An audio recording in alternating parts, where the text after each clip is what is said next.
Hey, this is our 4K video editor PC build, and this one we're covering the case. Hi, I'm David of Tech Experts, and we help entrepreneurs to close the gaps that exist across the tools needed for your online business. And for this video, we're covering the case we picked for our video PC editor build. And we picked a sweet one, I think, for our price point and performance. Now, we picked an NZXT case, and this is their mid-sized tier case.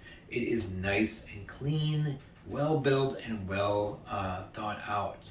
And that's one of those things you kind of want to look for your case. You may pay a few bucks for it, but it's not bad and it's well worth it. You could get a cheap case. By all means, if you want to save some money, get an inexpensive case. But no, they're probably not going to have all the nice, smooth features you may want. They may be a little bit rough, and the build quality may not be great. For this one, we think the build quality is awesome. Really nice and sturdy, well built and well thought out. And let's go over some of that.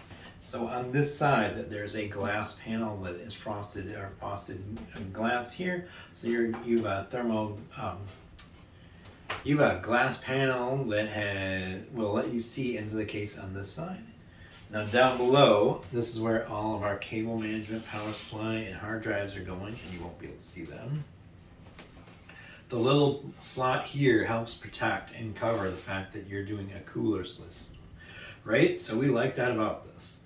This was set up to be designed to work with a liquid cooler. Now these two thumb screws here, you unscrew these and this plate comes out, and you can attach your liquid cooler and your fans together on the plate and then pop it back in, and then your liquid cooler can sit behind this block and your fans can push the air through this way, or you can reverse it if you want to, however you want to do it.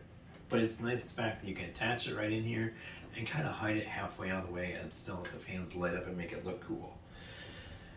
Now, let's talk about fans. There's a big fan on top, and you can always upgrade to a larger style fan if you want, and there's a fan on the back. Now, there's venting on the back for wherever your graphics cards are going to come out here. There's an easy remove the bracket, and then these come out and easily unscrew and screw it in again. And your power supply sits on the bottom. Now, here's the thing we liked about that. The bottom has that filtered vent for our power supply that you can pull off and clean, making it super nice and convenient, as well as having the nice feet with the rubber on the bottom to keep your case a little bit off the ground and help the airflow be improved that way as well. There's also a filter on the front for you to be able to pull that air through there and keep it clean as well. Now let's spin it around and take a look at the back, because this is where the fun really happens.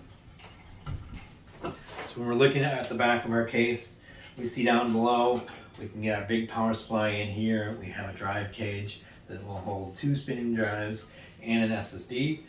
I can do 2 more SSDs right here on the side. And I have awesome cable management system in here with zip ties already built into it. And this ability to wrap cables through the slot, which is still then covered by that bracket on the front. And this can be different colors depending upon which version you get, but I got the black one. And then it goes right into our motherboard, which will sit right here. Now the big opening here, why is this key? For me, I think this is a great design choice, and the fact that means you can change your back plate on your motherboard if you need to change your cooling scenario based upon the chip you are running, without having to pull your whole motherboard and everything out of the case. So it means you can unscrew the back plate, take the cooling solution off, put on a new back plate and cooling brackets on, screw it back in, and not have to mess with anything else in your case, and easily change out that cooling solution for your machine. Now that makes it just great and well thought out. Like I said, on the top we have a power button, a USB 3.0, a USB-C, and a dual audio connection, and that also has cables to fit through here to go to the front board header section. And that audio cable is also a split cable, so you can do a headphones as well as a microphone right in the top of one single connection.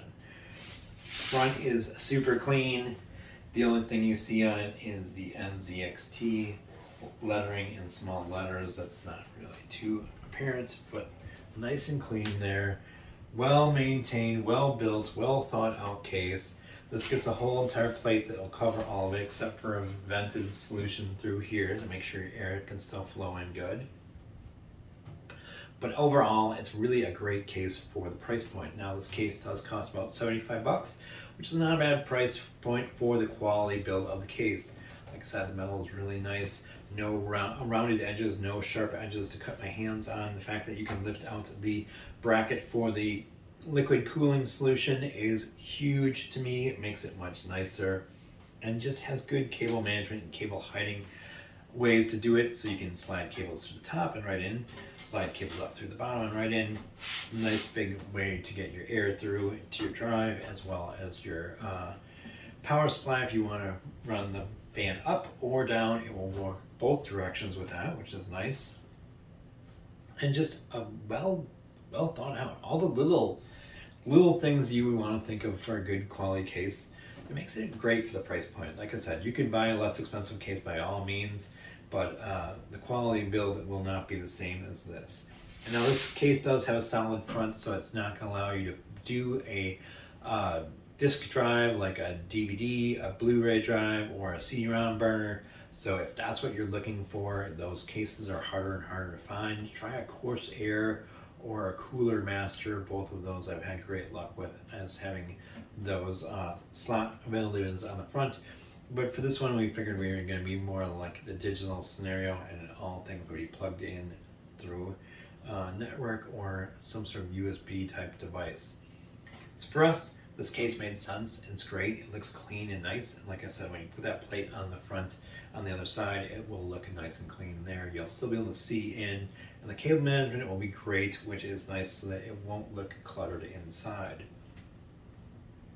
Now, if you want to spend more money and get a bigger case or a fancier case, you definitely can. So just know that this stand is considered a mid-sized tower case, and it does hold the standard size ATX motherboard. But if you need a small case or a small motherboard, then that's going to be different. If you need a bigger case with more storage, then you might need to bump up, and it's going to cost you more for that. Just keep in mind, your header is meeting what you need. Nice clean power button. I like it. It's just a really nice, well thought out case. I think they did a great job. So hopefully you found this video helpful. If so, please give us a big thumbs up, like us, share us with your friends and family. Make sure you are subscribed to our channel. We want you to be subscribed so you can be in the know about all the cool stuff we're releasing. We've got more how do I guides, more tech tips, and more reviews coming up. And we've got other bonus stuff coming as well. We're super excited about it, and we want to be able to share with you and let you be in the know when it happens. Now, if you haven't clicked our show's description, please do so. You'll find links to the other videos in there, as well as links to all the products we have in our series. And the links to the products are affiliate links. We do make a small commission from those, but that helps us just create more amazing new content like this. Now, if you're feeling challenged by your tech needs, right? Maybe you're not sure how to do your password manager or do your backups. We got you covered. We can help you with that as well. Please click the link in the show's description where you see it says Tech Assessment. Complete the tech assessment so you can determine where you're at for a good fit for your needs and how it can help you find the right solution for your technology needs. Now, if you have any comments, feedbacks, or suggestions, we'll be happy to hear from you. Please leave the comments down below. You can always email us or DM us. We'd be happy to chat with you. Remember, I'm Dave of Tech Experts, and I look forward to working with you. I look forward to seeing you in the next video. The next video, we're going to cover the power supply. See you there.